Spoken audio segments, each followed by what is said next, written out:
అరే శివ, ఒక 3000 ఇరా. నీ మాస్టర్స్ ఎడదాకా వచ్చారా? ఆ తర్వాత చెప్తలే, ముందు 3000. అయిపోయింది. అరే శివ, ఒక 5000 ఇరా.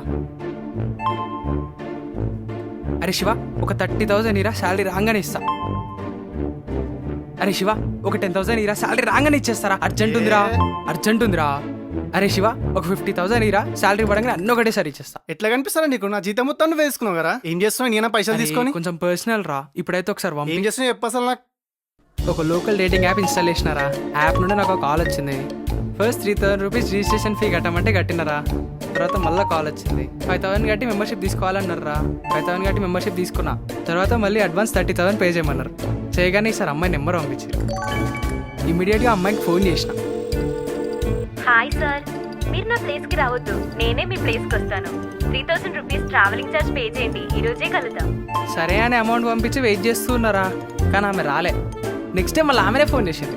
సారీ హరీష్, నిన్న రావడానికి కుదరలేదు. Just send me 10,000 rupees. మనం ఇప్పుడే వీడియో కాల్ చేద్దాం. 10,000 పంపిస్తే వీడియో కాల్ చేసిందిరా. ఈరోజు కాల్ చేసిందిరా.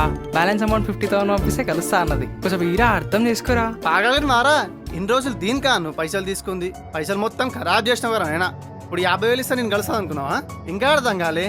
ఇచ్చిన రోజులు పైసలు తీసుకుంటారు కానీ కల్వర్ చేయరు. నేను పిచ్చోని చేసి పైసలు గుంజుతుంది నీ దగ్గర.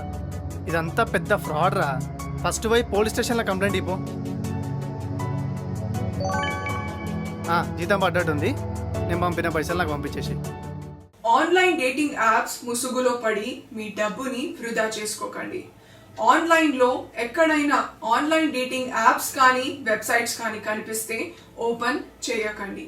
మీ ఆశని ఆసరగా చేసుకొని మిమ్మల్ని మోసం చేస్తారు. సైబర్ నేరగాళ్ళ నుండి జాగ్రత్తగా ఉండండి మరియు 100కి డైల్ చేయండి.